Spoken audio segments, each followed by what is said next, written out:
রানা, কি হয়েছে? উঠে বসো না। সম্ভব না, এখন পলাশির প্রান্তরে যুদ্ধ করতেছি। বিপক্ষের একটা সৈনিক আমাকে বন্দুক দিয়ে গুতা মারছে, আমি তার এখন ঘুষাইতেছি। এটা কত বড় সাহস! ওরা তো বন্দুক আছে, তুই গুলি কর, তুই গুতা মারলি কেন? রানা উঠবা নাকি আমি গরম পানি ঢেলে দিব? আমি না বুঝলাম না কাহিনীটা কি, এত দরকারি একটা স্বপ্নের মাঝখানে উঠানোর কারণটা কি? মেয়েরা বিয়ে করে স্বামী আনে, আর আমি আনছি একটা জোকার।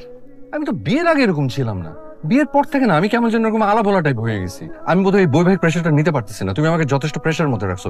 কি বললা তুমি? আচ্ছা ঠিক আছে, এসব নিয়ে তর্ক পরে করা যাবে, তুমি তোমার জরুরি কথাটা বলো, এটা শুনে আমি ঘুমাবো। আমার ফ্রেন্ড কলি। বিশ্বাস করো, ওর সাথে না আমার কোনো ধরনের কোনো সম্পর্ক নেই, আল্লাহর কসম আমি ওর ফোন নাম্বারও জানি না। আকবারে কথা না বললে হয় না? আগে তো পুরো কথাটা শুনবা, তারপর নিজে থেকে কথা বলবা নাকি? আচ্ছা ঠিক আছে বলো। ও আমাকে ফোন দিছিল, ফোন দিয়ে পরামর্শ চাইছে। ভাবলাম তোমার সাথে বিষয়টা নিয়ে আলোচনা করি, যেন তুমি একটা ভালো পরামর্শ আমাকে দিতে পারো। এই যে তুমি আমাকে যে সম্মানটা দিলে না, সেটা মর্যাদা আমি রাখবো। কলির বার্থডে, ওর স্বামী কেক আনা তো দূরের কথা, ওকে বার্থডে উইশ পর্যন্ত করে নাই। মানে হতাশ হয়ে গিয়েছে, বাচ্চা বলবেন নাকি যে কেক কাটেনে দেখে কেক কাটার জন্য কাঁদতেছে? কি বললা? সরি সরি সরি, জন্মদিন তো, আরে ফাইজলামি নেই। এক্স্যাক্টলি। তারপর ও রুমে গিয়ে দেখে রফিক ভাই আরাম করে নাক দিকে ঘুমাচ্ছে। এটা দেখে ওর মেজাজ আরো খারাপ হয়ে গেছে। একটা গুরুত্বপূর্ণ প্রশ্ন, রফিক সাহেব ঘুমাচ্ছে দেখে কলির মেজাজ গরম, নাকি রফিক সাহেব নাক ডেকে ঘুমাচ্ছে দেখে কলির মেজাজ গরম? আমাকে মাফ করে দাও, তোমার কোনো পরামর্শ আমাকে লাগবে না। আচ্ছা আচ্ছা, তুমি খালি রাগ করো কেন? কলিকে বলো রফিক সাহেবের নাকের মধ্যে জোর একটা ঘুষি মেরে নাকটা ফাটিয়ে রক্ত বের করে ফেলতে। কত বড় ফাজিল তুই! বেটা স্ত্রীর জন্মদিন ভুলে যে নাক ডেকে ঘুমাস, এই ভদ্রলোকের কোনো একটা জায়গায় কোনো সম্পর্ক আছে দেখবা। এই পরকীয়ার কারণে স্ত্রীর জন্মদিন ভুলে সে নাক ডেকে ঘুমাচ্ছে। তোমাকে ঘুম থেকে উঠায় আমি অনেক বড় অন্যায় করে ফেলছি, প্লিজ তুমি ঘুমাও। আমি অন্য অপশন দিচ্ছি, কলকে বলো রফিক সাহেবকে লাথি মেরে বিছানা থেকে ফেলে দিতে। কি করবে? লাথি দিয়ে বিছানা থেকে ফেলে দিবে। এই ব্যাটার বউয়ের সাথে ঘুমানোর কোনো অধিকারই নাই, ফাজিল ব্যাটার, অসম্ভব বদ, স্ত্রীর জন্মদিন ভুলে যায়। আমি বলেছি রফিক সাহেবকে ধাক্কা মেরে ফেলে দিতে, তুমি রফিক সাহেবের অপরাধে আমাকে কেন ধাক্কা মেরে ফেলে দিবা? তোমার ভাবসাব দেখে তো মনে হচ্ছে যে তোমার জন্মদিন, তোমার বান্ধবীর জন্মদিন না। হ্যাঁ আমার জন্মদিন। Happy birthday to you, happy birthday dear Nitu. আমার বার্থডে আজকে ছিল না, কালকে ছিল। 12টা বাজে সাথে সাথে শেষ হয়ে গেছে। কি বলছিলাম মনে আছে? যারা স্ত্রীর বার্থডে ভুলে যায় তারা পরকীয়ায়। বিশ্বাস করো নিতু, পাশের বাড়ির সাবেল ভাবির সাথে আমার কোনো সম্পর্ক নাই। আমি তো ওনার কথা কিছু বলিনি, তুমি ওনার নাম নিলা কেন? সাবেল ভাবি এমনিতে দেখতে অনেক সুন্দরী, তার মধ্যে পাশের ফ্ল্যাটে থেকে আমি ভেবেছি তাকে নিয়ে তুমি আমাকে সন্দেহ করো। সাবিলা ভাবি কেন? কারোর সাথে তোমার পরকীয়া, এটাই আমার কল্পনাতে আসে নাই। কিন্তু এখন ওনার নাম নিয়ে তুমি আমার মাথায় সন্দেহ ঢুকাই দিছো। তুমি বলছো না যেসব স্বামীরা স্ত্রীর বার্থডে ভুলে যায় তাদের একই বিছানায় থাকার কোনো অধিকার নাই? যাও। এই জন্য মানুষের কোনো উপকার করতে হয় না। আমাকে একটা হুদয় পরামর্শ দিতে গেছিলাম। রানা ভাই, আপনার কি মন খারাপ? বুঝতে পারছি না। তো বৃষ্টি, কেমন আছো তুমি? ভাই আমার নাম বৃষ্টি না, আমার নাম মিষ্টি। গতকাল কি রাখছেন জানেন? কৃষ্টি। তাও তো তুমি কত লক্ষ্মী মেয়ে, আমি তোমার নামটা ভুল বললাম, বোধহয় তুমি রাগ করবে, তাহলে তুমি হি হি করে হাসছো। রাগ করবো কেন? মানুষের তো ভুল হতেই পারে। বাহ, কি সুন্দর বুঝদার মেয়ের মতো কথা বললে। আচ্ছা সৃষ্টি, ধরো তোমার স্বামী যদি তোমার জন্মদিনের কথা ভুলে যায়, তুমি কি তাহলে ড্রয়িং রুমে ঘুমাতে পাঠিয়ে দেবে? না, এমন কাজ আমি কখনোই করবো না। বাহ, ড্রয়িং রুমে না, আমি তাকে বাড়ির বাইরেই পাঠিয়ে দেবো। আমি একটা জিনিস বুঝলাম না, মানে তোমরা মেয়েরা জন্মদিন নিয়ে এত সিরিয়াস কেন? বুঝবেন না। আরে আপা, কখন আসছেন? দুলো ভাই, তুমি নাকি নিতোর জন্মদিন ভুলে গেছো? আসলে হয়েছে কি দুলো ভাই, ইদানিং আমার একটা সমস্যা হয়েছে, সবকিছু ভুলে যাচ্ছি। মাঝে মাঝে আমি যে বিবাহিত এইটাও পর্যন্ত মনে থাকে না। ওই নিতু যখন ঝাড়ি মারে তখন মনে পড়ে যে আমি বিবাহিত। আমার সামনে বানিয়ে বানিয়ে কথা বলবা না। আপনারা হয়তো ভাবছেন যে আমি মিথ্যা বানিয়ে বানিয়ে বলছি, আসলে কথাটা ঠিক না। এটা একটা রোগ, এই রোগটা একটা নাম আছে, আলজাইমার। আমি তো আপাতত অল্প অল্প ভুলে যাচ্ছি, কয়েকদিন পরে এত বেশি ভুলতে থাকবো যে আপনাকে চিনবো না। বলবো খালাম্মা আপনার শরীর ভালো আছেন? আমি না বুঝি না, মা কি দেখে কে তোর জন্য পছন্দ করেছে? এ তো পুরোটাই নেগেটিভ। বিয়ের পরে এটাই ছিল নিতুর প্রথম জন্মদিন। ও চেয়েছিল এই জন্মদিনটা শুধু তোমার সাথে কাটানোর জন্য, আর তুমি নিতুর জন্মদিনটা শেষ করে দিলা। না না, কিচ্ছু শেষ হয় নাই। আমি সমস্ত কিছু অ্যারেঞ্জ করি, তারপর অফিস থেকে বাড়িতে এলাম। নিতু তুমি রেডি হও, আমরা বাইরে গিয়ে এখন সেলিব্রেট করবো তোমার জন্মদিন। চল। তুমি কি ফাইজলামি করো? জন্মদিন গেছে কালকে আর তুমি কেক কাটবা আজকে। এখন রাগটাগ না করে আমার সাথে চলে, নাহলে পরে কোন রেস্টুরেন্টে দিয়েছিলাম এটাও ভুলে যাবো। দুলো ভাই চলো। Happy birthday to you. Rana, বলো তো নিতুর কততম বার্থডে? বলছি আমার স্মরণ শক্তি নিয়ে ঝামেলা আছে, তারপর এই ধরনের প্রশ্ন করে আমাকে একটা ঝামেলার মধ্যে ফেলে দেয়। এটা নিতুর 32তম জন্মদিন। ফাইজলামি করিস? ওর বয়স 32, তোর বয়স কত? 30। তোর বয়স 30 হলে আমার বয়স 25 হয় কিভাবে? আসলে হয়েছে কি, তোমার জন্ম সালটা আমি আসলে একটু ভুলে গেছি, তাই তোমার চেহারাটা দেখে আন্দাজ করে বয়সটা বলেছি। তার মানে তুমি বলতে চাচ্ছ আমাকে দেখে 32 বছর মতো লাগে? কেন তুমি আমার জন্ম তারিখ ভুলে যাবা? আগে দেখতাম সারাক্ষণ আমার দিকে তাকায় থাকতা, এখন একটাবার আমার দিকে ঘুরে তুমি তাকাও না কেন? আগে যখন তোমার দিকে হা করে তাকায় থাকতাম তখন তুমি বলতে যে এরকম ছ্যাবলার মতো হা করে তাকিয়ে আছো। এখন তোমার ভয় আমি লুকায় লুকায় আর চোখে দেখি। তোমার চেহারা দেখতে দেখতে তোমার চেহারা পুরো মুখস্থ হয়ে গেছে, ওই চোখ কান নাক মুখ সব মুখস্থ। তাহলে আমার দিকে খেয়াল করে দেখে বলো, গতকালকের আমার সাথে আজকের আমার কি পরিবর্তন? বলো। তোমার ভুঁড়ি বাড়ছে। কি বললা? ভুঁড়ি দেখো বাড়ছে। আমার বোন প্রত্যেকদিন জিম করে, মানে একটা মানুষ কতটা অসভ্য হলে বলতে পারে যে তার স্ত্রীর ভুঁড়ি বাড়ছে। আর নিতু ভুঁড়ি অত খারাপ কিছু না, আপারও তো আছে। আমি আর নিতে পারতেছি না। এই লোকের সাথে আমি আর কোনো সংসার করবো না, এই পাগলের সাথে আমি সংসার করবো না, লাটতেই মারি তোর সংসার। আচ্ছা খাওয়াটা খেয়ে যাও নিতু। তুই আসলে একটা জিএমটিটি সহ্য। জিএমটিটি দুলাভাই, জিএমটিটি কি? জিএফডিটি হচ্ছে যাতে মাতাল তালে ঠিক। তুমি খুব ভালো দেখে একটা ডাক্তার দেখো। দুলাভাই আপনার কাছে ভালো কোনো পেটের ডাক্তার আছে? আমার না কদিন ধরে বাথরুম হচ্ছে না। তুমি আর ভালো হবে। বুঝলাম না সবাই আমাকে এত ভুল হচ্ছে কেন? সাবিনা ভাবি কেমন আছেন? বা আপনাকে তো দারুণ সুন্দর লাগছে, দেখে মনে হচ্ছে পুরো নীল পরি। তাই? জি ইয়ে ভাবি, আমি কি আপনার ফোনটা একটু ব্যবহার করতে পারি? কেন? ওই হয়েছে কি মানে নিতু ওই রাগ করে গত 3 দিন হলো বাসা ছেড়ে চলে গেছে, তার মধ্যে আমার ফোনটাও ধরছে না, কিন্তু আপনার ফোনটা ঠিকই ধরবে। তাই ভাবছিলাম যে আপনি যদি একবার একটু ফোন করে দিতেন। হ্যালো, নিতু ভাবি, আমি সাবিলা। চিনতে পেরেছেন? চিনতে পারবো না কেন ভাবি? কেমন আছেন? আজকে কি হয়েছে জানেন?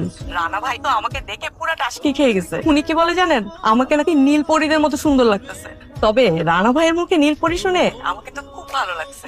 বলেন তো আমি রানা ভাইকে কি খেতে দেই? আমার বাসায় তো কেউ নাই, আপনার ভাই তো অফিসে গেছে। ও থাকলে না হয় ওকে দিয়ে কিছু আনায় নিতাম। রানা ভাই জি নেন হ্যাঁ। কথা বল। হ্যালো আসসালামু আলাইকুম। ওয়ালাইকুম সালাম। হাই, তুই বাসে কি করস? তুই তো আমার ফোন ধরছো না রাগ করে, তাই বুদ্ধি করে সাবির ভাবির বাসায় এসে তার ফোন থেকে তোমাকে ফোন করেছি। তুই কি বাড়ির ভিতরে? হ্যাঁ ড্রয়িং রুমে। সাবির ভাবি আমার পাশেই বসে আছে, আমাকে দেখে আবার মিষ্টি মিষ্টি হাসছে। ওরে লুইচ্চা, তোকে আমি সত্যি সত্যি ডিভোর্স দিব। তুই শুধু ডিভোর্স লেটারে সাইন করার জন্য কলম খুলে অপেক্ষা কর। ঠিক আছে ভাবি, থ্যাংক ইউ। আবার ফোন না ধরলে আমি আবার এসে আপনাকে বলবো। আরে বাবা, তুই কখন এলি? আর অনেকক্ষণ, 2 ঘন্টা তো হবেই। ঠিক আছে বস, ওরা গাড়ি থেকে নামছে। আব্বা আসসালামু আলাইকুম। আব্বা এক্সকিউজ মি, এই যে এই কাজটা কেন করেন? এটা তো ভুল করেন। টয়লেট চেপে রাখার বয়স আপনার এটা, আপনার অঙ্গ প্রত্যঙ্গ সব উইক হয়ে গেছে, টয়লেট চেপে রাখলে তো আপনার সমস্যা। তুমি এই কথা কেন বললা? তোমার কেন মনে হলো যে আমি টয়লেট চেপে রাখছি? বারে আমি সালাম দিলাম, আপনি সালামের উত্তর না দিয়ে চলে যাচ্ছেন যেভাবে, আমি তো ভেবেছি আপনার টয়লেটে চেপেছে। আমি কি তোমার দুলাভাই যে তুমি আমার সঙ্গে ফাজলামি করো? আমি তোমার শ্বশুর। কেন আমি আপনার ফ্রেন্ড হতে পারি না? না, তোমার মতো বড়দের সঙ্গে আমি ফ্রেন্ডশিপ করি না। আচ্ছা দুলাভাই, সরি খালু, এই সরি আব্বা, আপনি আমাকে দেখতে কেন পারেন না? ফাজিলের ঘরে ফাজিল। আচ্ছা আমি কি ফাইজলামিটা করলাম? তুমি এখানে কি করো? তোমাকে না নিতে আসতে মানা করে দিছে, বাইরে হও এখান থেকে। নিতু কোথায়? এই ভাইকে তো ওর কি আপনার দেবর? পাগলের গোষ্ঠী। আই, তুই কোনোদিন ভালো হবি না, সহ্য। দেখলেন ভাই, আমি কি এমন জিজ্ঞেস করলাম, বললাম যে আপনি ওনার দেবর কিনা, এর কথা উত্তরটা দিলেই তো অ্যান্সারটা হয়ে যায়, তাই না? কে আমার? আমার নাম রানা। আপনি কি ভাই? আমি ওনার দেবর, আমার নাম জব্বার। ও মাই গড ভাই, বিশ্বাস করেন আপনার গলা হুবহু আমার স্ত্রী নিতুর মতো। পাগল কোথাকার। আরে বাপরে, পোলাও দারুণ স্মেল। তাড়াতাড়ি খেয়ে বাসায় যাও, রাত অনেক হয়েছে। এত রাতে ও কোথাও যাবে না, ও এখানেই থাকবে। আমি আর এর সংসারে ফিরবো না। তুমি জোর করে তোমার নিজের বোনের একমাত্র ছেলের সাথে আমার বিয়ে দিছো, আমি মেনে নিছি, কিন্তু এই পাগলের সাথে এই সংসারের ভার আমি আর আমার মাথায় নিতে পারতেছি না। দেখো নিতু, তুমি কিন্তু এভাবে আমার সাথে কথা বলতে পারো না। তুমি জানো যে আমি এতিম, আমার বাবা মা মারা গেছে 20টা বছর হয়ে গেছে, আছে মাত্র একটা বোন, সে থাকে আমেরিকাতে, সে চাচ্ছে আমি তার কাছে চলে যাই। শুধুমাত্র তোমার কারণে আমি এই দেশটাতে পড়ে আছি। সবাই হা করে আমার দিকে তাকিয়েছে কেন? আমি না বুঝি না, আমি একটা কিছু বলি সবাই মুখ হা করে ফেলে। তো এর হা করা কি তোমাদের বংশগত সমস্যা? আচ্ছা রানা, তুই এরকম উল্টাপাল্টা কথা কেন বলছিস? তুই বললি তোর বোন আমেরিকা থাকে, তোর কোন বোন আমেরিকা থাকে? তোর তো কোনো ভাই বোনই নেই। তোর মা মারা গেছে ঠিকই, কিন্তু 1.5 বছরও তো হয় নাই। তুই বললি যে তোর বাবাও 20 বছর ধরে মারা গেছে, সে তো গ্রামে থাকে, তাকে তুই মেরে ফেললি। হ্যাঁ তাই তো। আচ্ছা হয়েছে কি খালা, ওই এরা কেউ আমাকে পাতা দিচ্ছিল না, আমি একটা বই পড়ছিলাম, ওই বইয়ের কাহিনীর ভিতরে এতটা ঢুকে গেছি আমি ভেবেছি এটা আমার কাহিনী। নিতুর মা শোনো, আমরা কেউ এই বিয়েতে রাজি ছিলাম না। তুমি একমাত্র তোমার এই বোনের মাথা মোটা ছেলের সাথে আমার সুন্দর মেয়েটার বিয়ে দিয়েছো। আমি আবার নিতুর বিয়ে দেবো। আব্বা আপনার যদি বিয়ে নিয়ে এত শখ থাকে আপনি নিজে তাহলে বিয়ে করেন, আর নিজে যদি বিয়ে না করেন তাহলে মিতু আপাকে আবার বিয়ে দেন। দেখে তো তোমার বোনের ছেলের কথা শুনেছো? হ্যাঁ, শ্বশুরের সঙ্গে কিভাবে কথা বলতে হয় বেয়াদব। তো আমি আপনার সাথে কিভাবে কথা বলবো? আপনি আমার বইয়ের আরেকবার বিয়ে দেবেন মানে? আমার বই যদি না থাকে এরকম তাল গাছের মতো শ্বশুর, আমি কি করবো? প্রশ্নই আসে না। আমি আপনার লগে একেবারে একমত। আমি বাড়িতে লগো আছি। Thank you. খালা, আপনি তো রানাকে খালু জান বলেন, হঠাৎ আজকে সেই তখন থেকে দেখতেছি ভাইজান বলতেছে। জুলেখা, কাহিনী কি? তোমাকে ভাইজান বলতেছো কেন? বাইজন আমার আজকে নীল পরি কইছে, আমি লক করে পরির লাইন দে। রানা, সমস্যা কি তোমার? নিতু বললো যে পাশের বাসার ভাবি কেন তুমি নীলপরি বলছো, জুলেখা খালার মতো বয়স্ক একজন মহিলাকে তুমি নীলপরি বলতেছো। তোর মাথায় সমস্যা আছে জানতাম, তোমার চরিত্র খারাপ সেটাও জানতাম না।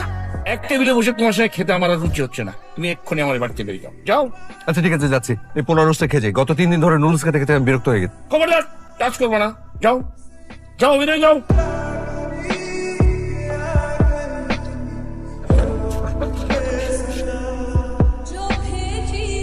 কি হলো? তুই প্লেট ছুঁড়ে মারলি কেন? খাবি না? যেই খাবার আমার স্বামী খেতে পারে নাই সেই খাবার আমার মুখে উঠবে না। তোমরা ওকে অপমান করে খাবার টেবিল থেকে বের করে দিছো। মানে কি? তুই তো বললি তোর স্বামীর চরিত্রের সমস্যা। না, এই কথা তো আপু বলছে। আর তুমি আপুর কথা শুনে ওকে যা তা বলছো। হঠাৎ করে তো এরকম ফালতু পাগল ছেলেটার জন্য দরদ উতলায় উঠলো। আপু, আমার স্বামী বাচাল, পাগল, মাথা মোটা এগুলো সব ঠিক আছে, কিন্তু ওর চরিত্রে কোনো সমস্যা নেই। তাহলে তুই যে বললি যে পাশের বাসার সাবিলা ভাবিকে সে নীলপরি বলে, যে জুলেখা খালাকে সে নীলপরি বললো, অফিসের কলিগদেরকে তো সে সেম কথা বলে, কেন বলে? ওর মনটা বাচ্চাদের মতো সহজ সরল।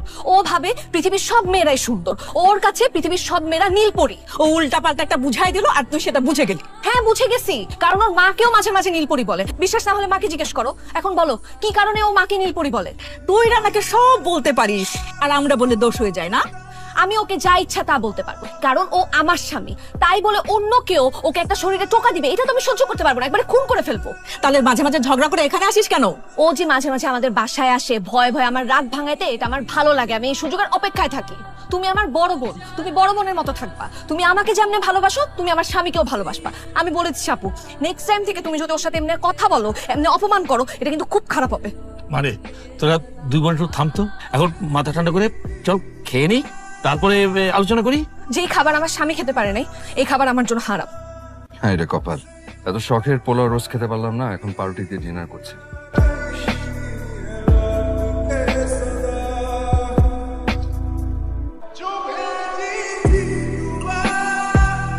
নিতু, এই তো আর 10 মিনিট লাগবে।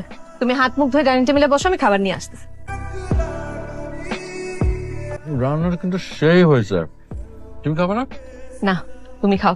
ফ্রিজ খুলে দেখলাম অল্প একটু মাংস আছে, ভাবলাম রান্না করে ফেলি। কাঁদতেছো কেন? স্বামী তৃপ্তি নিয়ে খাওয়ার দৃশ্য একজন স্ত্রীর জন্য কতটা সুখের তুমি বুঝবা না। রান্নাটা দেখাচ্ছি। হ্যালো, আসসালামু আলাইকুম।